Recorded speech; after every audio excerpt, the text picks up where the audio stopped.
Hello everyone, welcome to the Kapil classes for English. और जैसे कि आज ने थंबनेल देख ही लिया है, आज क्लास थोड़ी सी हटकर होगी क्योंकि थंबनेल से आपको पता लग रहा होगा कि किस मुद्दे के ऊपर हम आज बातचीत करने जा रहे हैं। तो सबसे पहले हम देखते हैं, भले ही आप इस बात को इग्नोर कर दें कि बहुत लोग होते हैं इन चीज़ों को नहीं मानते, बहुत लोग होते हैं इन चीज़ों को मानते हैं, लेकिन कहीं ना कहीं हम ये मानते हैं कि भले ही इनडायरेक्ट वे में हो या डायरेक्ट वे में हो, हम इन चीज़ों की कहीं ना कहीं इन चीज़ों को अपनी लाइफ से जोड़कर जरूर देखते हैं। तो सबसे पहला वर्ड जिसके बारे में बातचीत करूंगा, that is called touch wood. Touch माने छूना, वुड माने लकड़ी। इसका मतलब होता है नजर ना लगे। जैसे कई बार ऐसा होता है, हम कुछ अच्छा काम करने जा रहे हैं तो बोलते हैं टच वुड, लकड़ी को छूना, मतलब इससे लगता है कि सब कुछ काम अच्छा होगा, ये वो सेंस जनरेट करता है। फॉर एग्जाम्पल, जैसे यार हम बोलते हैं कई बार, अगर सब ठीक रहा तो मैं नेक्स्ट ईयर गाड़ी ले लूंगा, टच वुड। या फिर touch wood, I will buy a car next year. जैसे सपोज 2-3 साल हो गए और अभी तक किसी का चालान नहीं कटा, पुलिस ने नहीं पकड़ा, तो बोल सकता है हाँ अभी तक तो मेरा चालान हुआ नहीं है, टच वुड, और आगे भी ना हो। I did not get the challan, touch wood, I will not get it. तो टच वुड का यूज होता है जब हम किसी शुभ काम के लिए जाते हैं, तो उसके लिए अच्छा संकेत के लिए हम इसका यूज करते हैं। नेक्स्ट, दूसरा आता है हमारा नजर लगना। देखिए, सबसे पहले नजर लगने के लिए उसके लिए हम बोलते हैं एविल आई। एविल आई का मतलब, एविल माने बुरी, नजर, आय माने नजर। तो नजर लगने के लिए हम एविल आई का यूज करते हैं। अब नजर लगना किस तरीके से उसको बोलना है, उसके लिए मैं वर्ड का यूज करेंगे catch. Catch the evil eye. अब हम बोल सकते हैं बी केयरफुल, आपको नजर लग जाएगी। बी केयरफुल,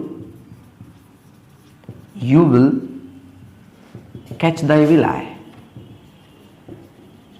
यानी कि सावधान रहो, आपको नजर लग जाएगी। आपको नजर लग सकती है, यू कैन लगा लीजिए। जैसे बोलते उसे नजर लग गई तो बोल सकते हैं ही, कैच की सेकंड फॉर्म होती है caught, he caught the evil eye. उसे नजर लग गई, तुम्हें नजर लग सकती है, you can catch the evil आई।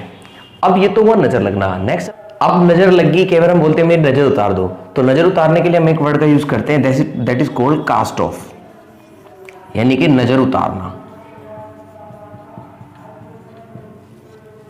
तो आप बोल सकते हैं प्लीज मेरी नजर उतार दो, please cast off the evil eye. Evil eye. इसके अलावा बोल सकते हैं he can cast off the evil eye, यानी कि वो तुम्हारी नजर उतार सकता है। He can cast off the evil eye. यानी कि सपोज कई बार होता है हमारे अड़ोस पड़ोस में ऐसे लोग होते हैं जो नजर उतार देते हैं, तो बोल सकते हैं he can cast off the evil eye. नजर उतारना कास्ट ऑफ होता है। या I know a man he will cast off the evil eye, मैं एक इंसान को जानता हूं जो आपकी नजर उतार देगा। अब ये तो हुआ नजर लगना, ये हुआ नजर उतारना। एक होता है नजर, बुरी नजर से बचना। उसके लिए हम एक वर्ड का यूज करते हैं, that is called ward off. Ward off, जैसे ward off the evil eye, बुरी नजर से बच लो। Ward off the evil eye, यानी कि आपको बुरी नजर से बचाओ, ward off the evil eye. या फिर you should ward off the evil eye,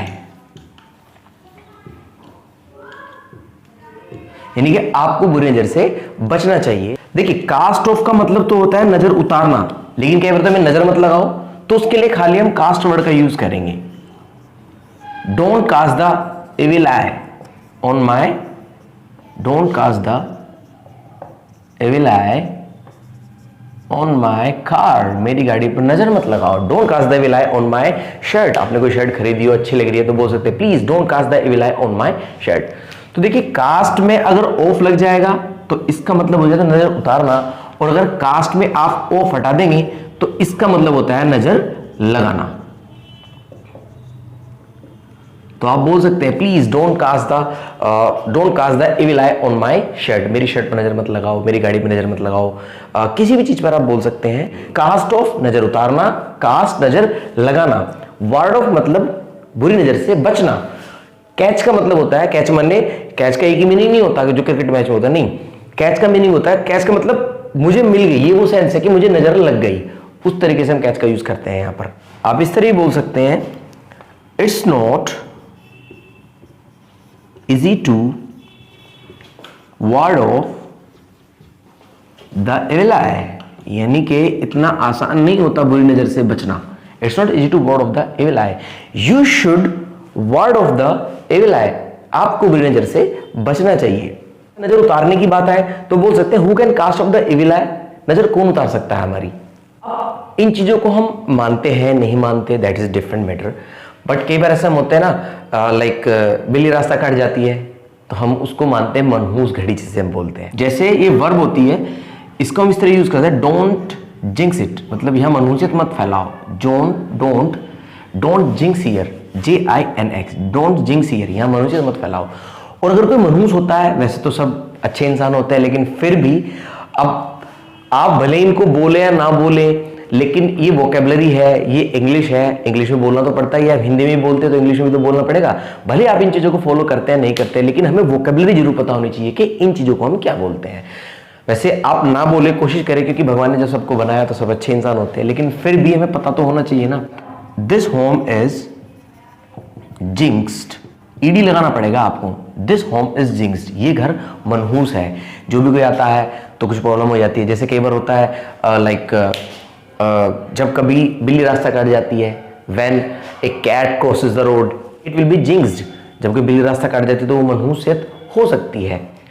इसके अलावा फिर होता है लाइक लकी, तो आपको पता ही होगा, लकी तो होता है खुशकिस्मत आदमी, इसका ऑपोजिट लकी बोल सकते हैं, stuck lucky, I am stuck lucky, तुम तो बहुत लकी हो। इसके अलावा नेक्स्ट आता है लाइक शुभ घड़ी, या फिर उसको ऑपोजिट हम बोल सकते हैं गुड ओमन और बैड ओमन। मतलब गुड ओमन का मतलब होता है ये शुभ है, और बुरा है तो इट्स अ बैड ओमन, इट्स अ बैड ओमन। आपने देखो तो कई बार हम जा रहे हैं, किसी ने छींक दिया या लाइट चली जाती है तो हम बोलते हैं इट्स अ बैड ओमन। बट अगर हम जाते हैं और हम देखा होगा हमने व्हाइट खाना चाहिए, दूध या दही हम पी के चलते हैं तो बोलते हैं इट्स अ गुड ओमन। आपने देखा होगा हमारी संस्कृति में जब कोई बड़े हमारे घर में आते हैं या हम भी कहीं बड़े जाते हैं तो घर में जो कुंवारी लड़कियां होती हैं उनको हम कुछ पैसे देते हैं, एक सम्मान के रूप में पैसे देते हैं। तो वो जो पैसे देते हैं वो शुभ माना जाता है। तो बोल सकते हैं giving money to unmarried girl, giving money to unmarried, even married भी लिख सकते हैं, गर्ल इज ए गुड ओमन। घर में हमारे बाबा जी आते हैं, ताऊ जी आते हैं, जो उनसे बड़े हैं, अगर सब कुछ अच्छा हो इसलिए हम बोलते हैं giving money to unmarried girl is good omen. Bad omen आप देख सकते हैं, जो भी है वो आप देख सकते हैं। इसके अलावा एक हम रखते हैं नजर बट्टू।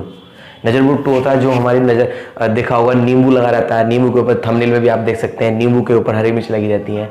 नजर बट्टू, नजर बट्टू को हम क्या बोलते हैं? नजर बट्टू को हम बोलते हैं चाम। चाम का मतलब होता है नजर बट्टू।